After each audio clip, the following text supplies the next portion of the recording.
भगवान श्री कृष्ण का नाम रणछोड़ कैसे पड़ा वही बताने जा रहा हूँ। दोनों बाजू से कट करूँगा, नहीं तो ये बात तो बहुत बड़ी है। कंस को जब भगवान ने मार डाला था, कंस का ससुर था जरासंध, और जरासंध का मित्र था विदेश का राजा, अपने भारत के बाहर का, उसका नाम था कालयवन। ये कालयवन की मित्रता जरासंध थी। उसके कारण वो जरासंध की मदद करने के लिए आया और कृष्ण भगवान के साथ युद्ध करने के लिए तैयार हो गया। तब भगवान ने सोचा था कि कालयवन आ रहा है, तो बलराम ने बोला अपन लड़ाई में मार डालेंगे। तो भगवान ने ना बोला कि वो तुम्हारे अस्त्र से या मेरे सुदर्शन चक्र से मारा नहीं जाएगा। उसको अपने भोलेनाथ ने ऐसा वरदान दिया है, चंद्रवशी या सूर्यवशी कोई उसको मार नहीं सकता और किसी के हाथ से मरेगा नहीं, ना अस्त्र शस्त्र से कटेगा, ऐसा वरदान था। तो उसका मान भी रखना है और कालयवन को मारना भी है। तब बलराम जी ने बोला कैसे मारेंगे? भगवान ने बोला सब मेरे पे छोड़ दो। तब मथुरा में जब कालयवन आया तो एक वीर के भांति उसने लेटर लिख के भेजा कि हे कृष्ण, अगर तुम हमसे युद्ध करो वरना मैं पूरी मथुरा को खलास कर दूंगा, ऐसा पत्र लिख के भेजा। तो भगवान ने सामने लेटर भेजा अक्रूर जी के द्वारा और बोला कि भगवान ऐसे बोले कि भाई तेरे और मेरे बीच में दुश्मनी है तो आमने सामने सेना क्यों मरे, हम दोनों आमने सामने लड़ेंगे और मैं सुबह उठते ही बिना हथियार का तुम्हारे सामने आके खड़ा हो जाऊंगा और द्वार हमारे बंद हो जाएंगे। ऐसा करके उसने भगवान ने उसको भेजा। तब उसने पढ़ा और कालयवन ने और बहुत खुश हो गया। सवेरे भगवान बिना अस्त्र शस्त्र लिए निहत्था नगर द्वार के बाहर गए और नगर द्वार बंद करवा दिया। तब एक कालयवन ने भगवान को नमस्कार किया और वो कालयवन ऐसा बोले कि आप असली एक वीर है, वीर के भांति आए, तुम वचन के पक्के और सत्यवादी हो, उसके लिए जैसा मैंने तुम्हारे बारे में सुना था वैसे ही हो, उसके लिए मैं तुमको मारने से पहले प्रणाम करता हूँ। तो भगवान ने बोला तेरा प्रणाम मैंने स्वीकार किया है। हे मूर्ख राजा, तुमको नहीं मालूम है। तो वो राजा कालयवन बोलता है तुमको राजा के साथ बात करने को नहीं जम रहा है। तो भगवान ने ऐसा बोले भगवान कि भाई मैंने तो सत्य बात कही है, तुम्हारे समझ में ना आए तो क्या है, रियली तुमको वरदान मिला है कि अस्त्र शस्त्र से तुम्हारी मृत्यु नहीं होगी, लड़ाई में आपको कोई नहीं मार सकता, लेकिन मौत के आने के तो हजारों कारण है। तुम मेरे को मरने की बात कर रहा है, हो सकता है तेरी मौत तेरे सर पे घूम रही है। तब वो कालयवन बोलता है ये सब बातें छोड़ो, तुम क्या शस्त्र लोगे, बोलो उस हिसाब से युद्ध करेंगे। तो तुम खाली हाथ आए हो तो मैं भी खाली हाथ रथ के नीचे उतर जाता हूँ, क्योंकि यही वीर पुरुषों की निशानी है। भगवान ने बोला अभी बाजी बरोबर नहीं हुई है, तुम्हारे पीछे तुम्हारे लाखों सैनिक खड़े, मेरे पीछे कोई भी नहीं है। अगर तुम अपने आप को वीर मानते हो, तुम्हारे पे विश्वास है तुमको खुद को, तो जहाँ पे मैं बोलूँ वहाँ पे चलो मेरे साथ में।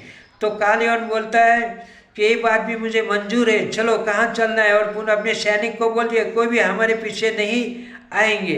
ऐसा करके कालयवन और श्री कृष्ण भगवान बहुत दूर निकल गए।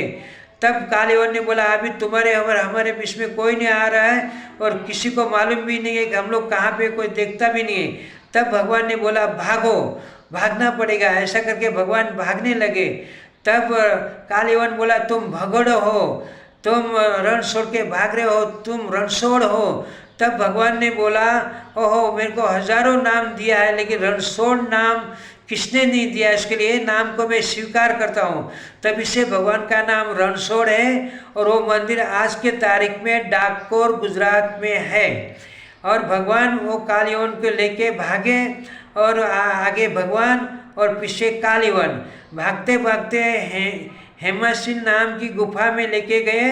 और वो गुफा के अंदर ऐसा रहस्य था, वो मैं आपको थोड़ा सा बता रहा हूँ। वहाँ पे मुक्सन नाम का राजा आगे करोड़ों साल के पहले राज करता था और वो राजा को इंद्र लेके गया था। इंद्र के ऊपर एक राक्षस ने चढ़ाई की थी। और सड़ाई की वजह से इंद्र हार गया और वो मुक्सन राजा के पास गए, उसकी सहायता मांगी। वो मुक्सन राजा उनकी सहायता के लिए गए और राक्षस को मार डाला और इनकी जीत हो गई, इंद्र की और 33 कोटि देवों की जीत हो गई। तब इसने बोला अभी मैं अपने घर चलता हूँ। इंद्र ने रजा नहीं दी। तब उसने बोला क्यों रजा नहीं दे रहे हो? तब इंद्र ने बोला कि भाई आपका घर बार राजपाट कुछ भी नहीं है धरती पे, सब विनाश हो गया है। तो बोला कौन दुश्मन आया था? तो इंद्र ने बोला कोई दुश्मन भी नहीं आया है, कुछ भी नहीं। आप यहाँ पे हमारे यहाँ पे 1 साल रहे, इतने में पृथ्वी का पूरा युग घूम गया। उसके लिए आपको रोने वाला, आपको पहचानने वाला कोई भी नहीं है। तब ये राजा सर पे हाथ रख के नीचे बैठ गया और रोने लगे।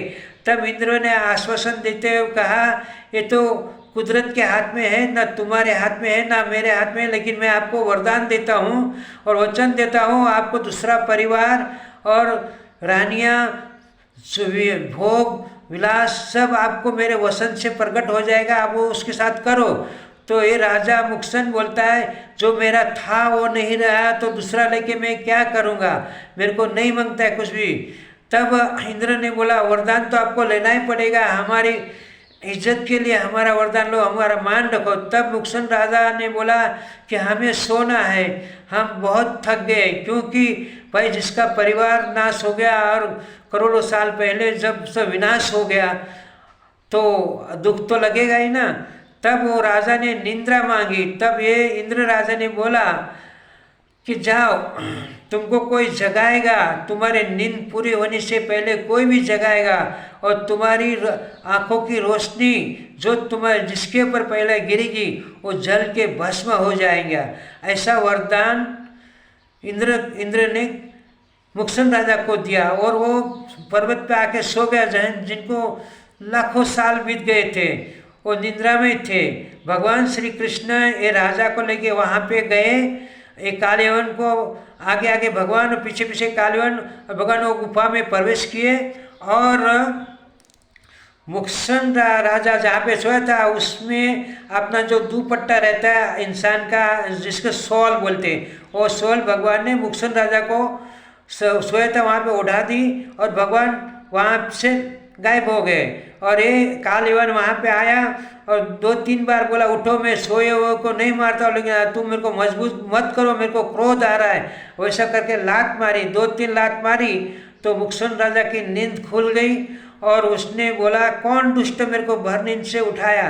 वैसा करके आंखें खोली और सॉल खींच के देखता है तो बड़ा लंबा सोड़ा राजा सोया था, भगवान तो वहाँ पे थे नहीं। और वो कालीवन भी डर गया कि ऐसा इस दृश्य कौन सा मैं देख रहा हूँ। उसको ये नहीं मालूम था कि इनकी आंखों की रोशनी से जल के मैं मर जाऊंगा, क्योंकि भगवान उसको मार सकते थे लेकिन भोलेनाथ का वसन विष में आता था। उसके लिए सुदर्शन चक्र भगवान ने नहीं चलाया, क्योंकि भोलेनाथ का वचन और कृष्ण भगवान का वचन खाली नहीं जाता है, उनका मान रखा जाता है। उसके लिए भगवान ने ऐसा किया। और कालीवन को जब वो मुक्सन राजा की आँख खुली और उनके सामने देखा, देखते ही उसके आँख से अंगारे निकले और वो कालीवन जल के भस्म हो गए। ये छोटी सी बात है। जय द्वारकाधीश।